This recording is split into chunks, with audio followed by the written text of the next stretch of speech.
Hello friend, welcome to fearless world. और आज हम लोग एलिमेंट 2 के कुछ इंपॉर्टेंट क्वेश्चन देखने वाले हैं, जिसमें कि एलिमेंट 2 में हमने क्या पढ़ा। तो एलिमेंट 2 में हमने देखा कि health and safety management system and policy. तो ये मैंने बहुत सारे लेक्चर्स बनाए हैं, ओल्ड सिलेबस से भी और न्यू सिलेबस भी। दोनों सिलेबस लगभग सेम है, कुछ अरेंजमेंट का फ़र्क है, मतलब कि कुछ एलिमेंट्स के कुछ पॉइंट्स इधर उधर किए गए हैं, बट कंटेंट इज सेम। और अगर आप उसको पढ़ते हैं तो ज़्यादा डिफरेंस नहीं मिलेगा। बट जो है, जैसे कि ISO 45001 है, ये पहले 18001 था, तो ये आपको थोड़ा डिफरेंस देखने को मिलेगा। तो आइए देखते हैं कि इसके कुछ इम्पोर्टेंट क्वेश्चन कि कैसे हम एग्ज़ाम में रिप्लाई दें। बहुत सारे स्टूडेंट्स का यही प्रॉब्लम रहता है, they understand content of the IGC1 but they are not able to write in the exam correctly, और उनको फुल मार्क्स में यानी कि 100 में उनको 45 लाना बहुत मुश्किल हो जाता है। तो this is the important thing that you secure more marks, यानी कि पूरे अटैम्प्ट करने के बाद ही 45 नहीं ला पाते हैं। तो अगर आप इस टेक्निक का यूज़ करते हैं, अगर कुछ सैम्पल देख लेते हैं, तो आई थिंक जो है आपको ये आइडिया मिल जाएगा कि how you will reply in the exam for secure more marks. तो ये जो है, जैसे आप देख पा रहे हैं कि व्हाट आर द एलिमेंट। सबसे पहले आपको देखना है कमांड वर्ड क्या है, यहाँ पे व्हाट है, और उसके बाद देखने हैं कि इसमें क्या पूछ रहा है। तो व्हाट आर द एलिमेंट्स, तो एलिमेंट्स पूछ रहा है किसका, तो occupational health and safety management system outlined in ISO 45। तो यानी कि आउटलाइन करना है, यानी कि ज़्यादा नहीं, बस एक एक लाइन का आउटलाइन देना है उसका, यानी कि एक लाइन का रहेगा पॉइंट। और अगर आइडेंटिफाई रहेगा तो बस केवल पॉइंट लिख देते हैं। तो ये जो है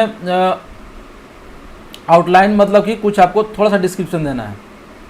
यहाँ पे ये ध्यान दीजिए ISO 45001, तो ये न्यू सिलेबस में ISO 45001 जो है ऐड कर दिया गया, क्योंकि ये 2018 में ये चेंज हो गया। और occupational health and safety management system, तो आइए तो इसके एलिमेंट जो है, एलिमेंट ये पूछा जा रहा है, यानी कि यही जो है इसके की पॉइंट है। तो की पॉइंट से ही लेके आप यहाँ पे एक सेंटेंस बनाएंगे हैं कि the element of ISO 45001 are, ऐसा आपने लिख दिया। और लिखने के बाद आप पॉइंट दे दीजिए। आप चाहें तो ऐसे ही पॉइंट दे सकते हैं, चाहें तो ऐसे बुलेट बना सकते हैं।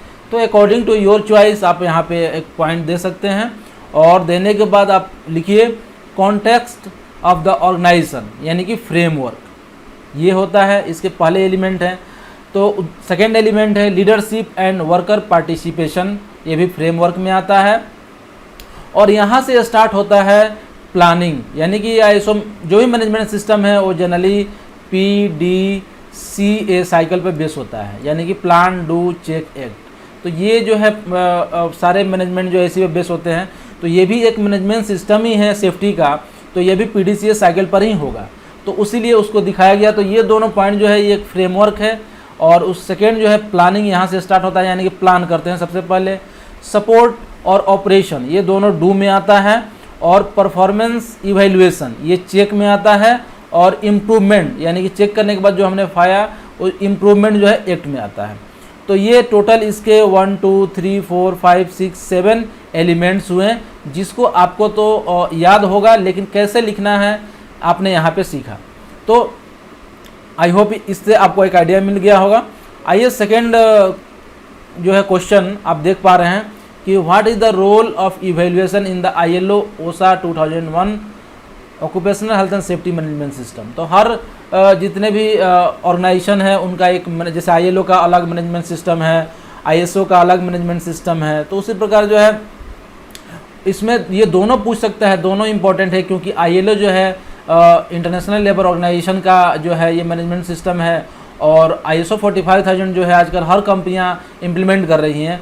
तो हर कंपनियां इम्प्लीमेंट कर रही है, तो उसका जो है पता होना चाहिए कि उसमें क्या क्या क्लोज है, उसके अनुसार इम्प्लीमेंट करते हैं। तो यहाँ पे आपने देखा कि ये कमांड वर्ड है। और रोल ऑफ इवैल्यूएशन, यानी कि ये जो है आपका जो है कीवर्ड हो गया किसका, ILO OSHA 2001। तो आपने पढ़ा होगा, तो role of evaluation in the ILO OSHA 2001 occupational health and safety management system is to ensure that the organization arrangement health and safety standard and operational system and measure are working effectively। तो यही इसका role of evaluation है कि ताकि effectively जो है safety को standard को इम्प्लीमेंट किया सके, और where they are not to provide the information required to revise them. तो ये इसका जो है रोल ऑफ इवेल्युएशन है। और उसके बाद जो है थर्ड क्वेश्चन में देखते हैं। तो थर्ड क्वेश्चन जैसा कि आप देख पा रहे हैं कि why might the health and safety policy of two organisation both undertaking similar work be different. तो क्यों डिफरेंट होता है अगर दो ऑर्गेनाइजेशन है, सिमिलर एक्टिविटी हो रहा है, यानी कि यहाँ पे जो कमांड वर्ड वाई है और might be two organisation both are similar but be different. तो यहाँ पे क्या जो है पूछा जा रहा है कि वाई जो हेल्थ एंड सेफ्टी की जो पॉलिसी है टू ऑर्गेनाइजेशन की डिफरेंट होती है। ये तो इसको आइए देखते हैं कैसे रिप्लाई देना है। The health and safety policy of two organisation both undertaking similar, same हम उसी क्वेश्चन को उठा के और पहला जो है लाइन बना रहे हैं, माइट बी डिफरेंट बिकॉज। अब यहाँ से चालू करते हैं, यानी कि ये हमारा यहाँ तक तो क्वेश्चन से ही जो है सेंटेंस आ गया। The policy is reflection of particular circumstances of each organisation. वहाँ हर जगह जो भी पॉलिसी बनती है, किस तरह का काम है, कहाँ काम है, उसके अनुसार पॉलिसी बनाई जाती है।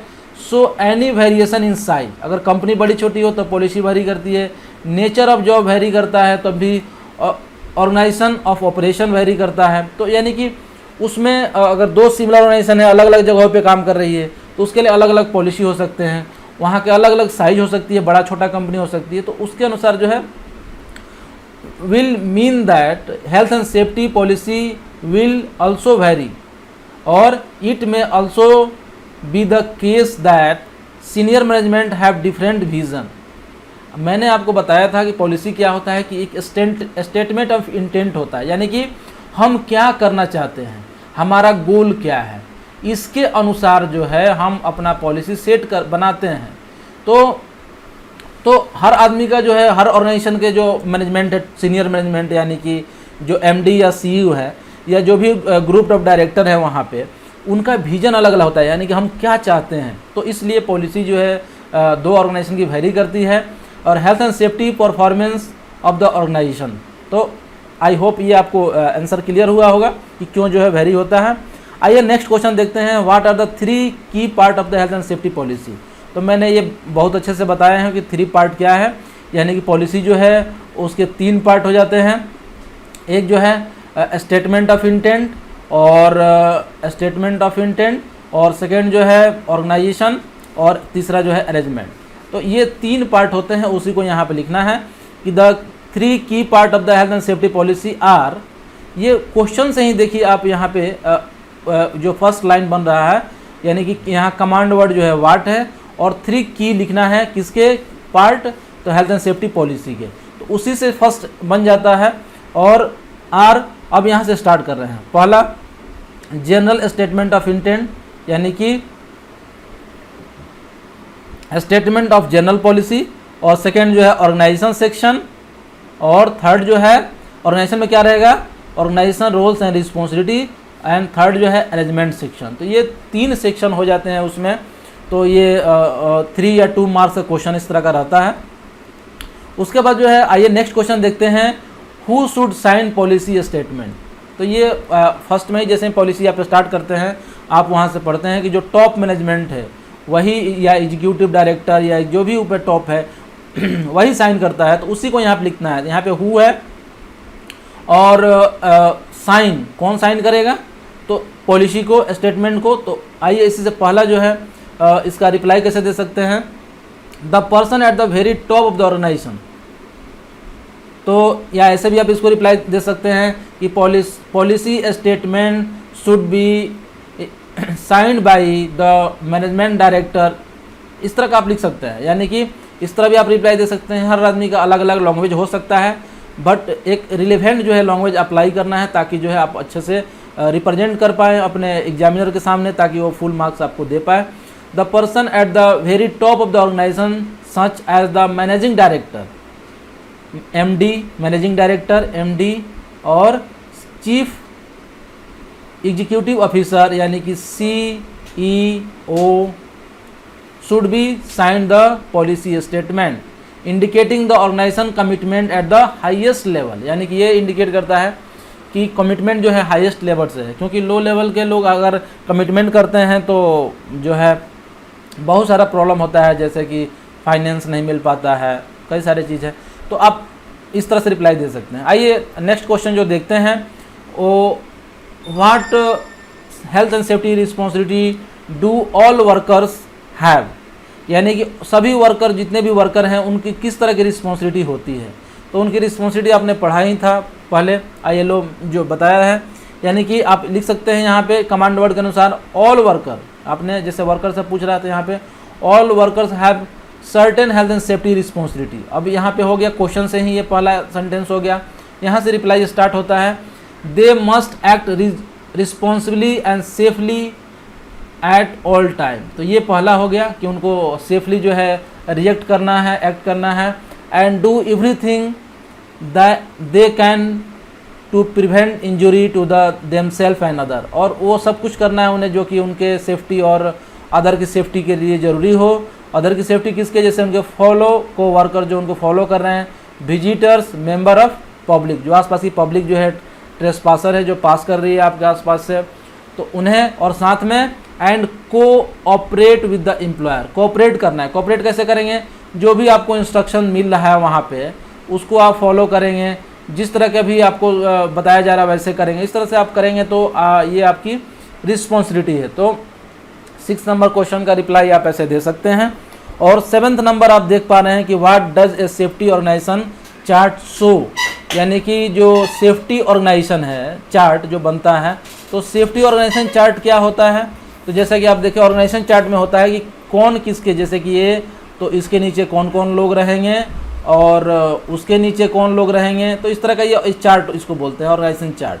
तो सेफ्टी ऑर्गेनाइजेशन चार्ट यानी कि सेफ्टी से रिलेटेड जो है ये चार्ट रहेगा। तो safety organisation chart show the hierarchy of role and responsibility, यानी कि सबसे टॉप में कौन है, उसके नीचे कौन है, उसके नीचे कौन है, कुछ प्रॉब्लम होता है तो ये किसको रिपोर्ट करेंगे या हमेशा किसको रिपोर्ट करेंगे। तो इस तरह का जो है for health and safety within the organisation and the line of accountability, यानी कि लाइन ऑफ अकाउंटेबिलिटी, जैसे हमारे अंदर ऊपर कौन है, मैनेजर है, जैसे कि मैं यहाँ पे इंजीनियर हूँ, हमारे नीचे में बहुत सारे सुपरवाइज़र हैं, तो इस तरह के जो है हमारे साथ में और भी इंजीनियर हैं, और यहाँ पे बहुत सारे सुपरवाइज़र और भी बहुत सारे लोग हैं। तो इस तरह से ये क्या है, एक चार्ट बन रहा है, आप देख रहे हैं, जिसमें सुपरवाइज़र को कुछ भी प्रॉब्लम होगा तो सेफ्टी इंजीनियर को रिपोर्ट करेगा, सेफ्टी इंजीनियर को कुछ भी प्रॉब्लम होगा तो सेफ्टी मैनेजर को, साथ में वहाँ का जो PM है उसको भी। तो इस तरह से जो है एक लाइन ऑफ कंट्रोल जो है, जो अकाउंटेबिलिटी फिक्स होती है। और it should show the position of health and safety practitioner and other competent people who advise the organisation, and it should also show the committees or staff forums with the health and safety remit. तो ये जो है organisation chart आपने देखा कि इसको कैसे reply करेंगे, बाकी आप जितना पढ़ेंगे उतना आपको और अच्छे से आएगा। और आइए 8th नंबर क्वेश्चन देख लेते हैं, what circumstances might required a review of policy. तो पॉलिसी रिव्यू कब करना चाहिए, तो ये देखिए क्वेश्चन कुछ अलग अलग तरीके से पूछा जा सकता है, लेकिन बुक में सिंपल दिया जा सकता है व्हेन रिव्यू पॉलिसी। तो आपको पहचानना है कि इस क्वेश्चन का रिप्लाई कैसे दिया जा सके। तो सर्कमस्टांसेस है, पहला व्हाट है, उसके बाद दूसरा जो कीवर्ड है वो है सर्कमस्टांसेस, किसके लिए, तो पॉलिसी रिव्यू के लिए। तो अब फर्स्ट इसी क्वेश्चन में से जो है हम बनाएंगे, पहला जो है जो सेंटेंस है, the circumstances that might give rise to reviews either of general policy or specific aspect of it include. तो पहले क्वेश्चन से ही हम पहला सेंटेंस बनाए हैं, यानी क्या क्या जो है उसमें सर्कमस्टांसेस है। तो पहला सर्कमस्टांस देख लेते हैं। तो पहला पॉइंट क्या है, change in the structure of the organisation and change in the key personnel, यानी कि चेंज कुछ भी हो, चाहे ऑर्गेनाइजेशन का चेंज हो या चाहे की पर्सनल का चेंज हो। जैसे चेंज की मैं बात करूं तो जैसे अभी सपोज ये SR कंपनी है और इसको मित्तल ने ख़रीद लिया, मित्तल ने, तो अब क्या है, पॉलिसी जो है चेंज करना चाहिए, पॉलिसी को रिव्यू करना चाहिए और रिव्यू करके उसमें रिवाइज करना चाहिए। की पर्सनल जैसे कि अभी एमडी जो है अभी ये आदमी थे और अभी जो है एमडी एक दूसरा आदमी हो गया, यानी कि ये चेंज हो गया। तो इस तरह से ये चेंज जो आता है तो रिव्यू करने की आवश्यकता होती है। उसके बाद ए change of building and work place और वर्क साइट, जब भी कोई building, work place, work site change होती है तो पॉलिसी को रिव्यू करने की ज़रूरत होती है, क्योंकि अब वहाँ पे हजार्ड, वहाँ पे ये सब चेंज हो जा रहे हैं, वहाँ का अरेंजमेंट चेंज हो जाएगा। What are the arrangement change, when the arrangement, जब भी कोई अरेंजमेंट चेंज हो रहा है, कोई न्यू प्रोसेस आ रहा है तो आपको रिव्यू करने की आवश्यकता होती है। When indicated by safety audit और रिस्क असेसमेंट। उसके बाद जो है फॉलो इन्फोर्समेंट एक्शन, जब भी इन्फोर्समेंट एक्शन होता है, यानी कि कुछ पॉलिसी में प्रॉब्लम है, अरेंजमेंट में प्रॉब्लम है, सही से काम नहीं हो पा रहा है, इफेक्टिवली जो है इसको इम्प्लीमेंट नहीं कर पा रहे हैं, तो एक बार रिव्यू करने की आवश्यकता होती है। And result of findings from the accident investigation, अगर कुछ एक्सीडेंट इन्वेस्टिगेशन का कुछ फाइंडिंग आता है कि हमारे अरेंजमेंट सेक्शन में कुछ गलत है तो पॉलिसी को रिव्यू करना चाहिए। Follow A change in legislation, कुछ भी लेजिस्लेशन चेंज होता है तो फिर हमें करना है, जैसे अभी लेबर लॉ कुछ और है और लेबर लॉ चेंज हो गया, then you have to change in policy accordingly. और उसके बाद जो है if consultation with the employee और द रिप्रेजेंटेटिव हाईलाइट्स डिफिशियंसी, अगर कंसल्टेशन ऑफ एम्प्लॉई जो होता है, यानी कि हम एम्प्लॉय से बात करते हैं, कंसल्टेशन क्या है, एक टू वे कम्युनिकेशन है जिसमें हम अपने एम्प्लॉय से बात करते हैं, उनका समझते हैं क्या प्रॉब्लम हो रहा है। अगर इसमें कुछ आ रहा है कि नहीं, कुछ डिफिशियंसी आ रहा है हमारे जो है हमारे पॉलिसी में, यानी कि हमारे अरेंजमेंट में, तो हम क्या करेंगे, चेंज करेंगे। और if required by third party, बहुत सारे हमारे कस्टमर हैं और बहुत सारे उनकी रिक्वायरमेंट फुलफिल करने के लिए हमको चेंज करने की आवश्यकता होती है अपने पॉलिसी में। तो आई होप जो है कुछ भी चेंज हो, आप समझ लीजिए कि चेंज एक इसके याद रखेंगे तो आपको जो है काफ़ी हेल्प मिलेगा कि कब जो है कोई भी चेंज हो तो you have to review of policy. तो इस तरह से जो है आपने देखा इसमें 1 2 3 4 5 6 7 8 पॉइंट जो है आपने देखा, तो आप इस तरह से रिप्लाई दे सकते हैं और ये सही तरीका है, जो कि आरआरसी जो बुक है उसने रिकमेंड किया है, तो ये रिलायबल है और काफ़ी अच्छा बुक लिखता है आरआरसी। तो आई होप आपको ये समझ में आया होगा। तो अगर आप हमारे चैनल पर नए हैं तो सब्सक्राइब करें और अच्छा लगे तो कमेंट करें ताकि हमें पता चले, और अपने दोस्तों के साथ शेयर करें। तो थैंक यू, धन्यवाद। ये एलिमेंट 2 कंप्लीट हुआ। अब एलिमेंट 3 का क्वेश्चन जो है मैं लेके आऊँगा।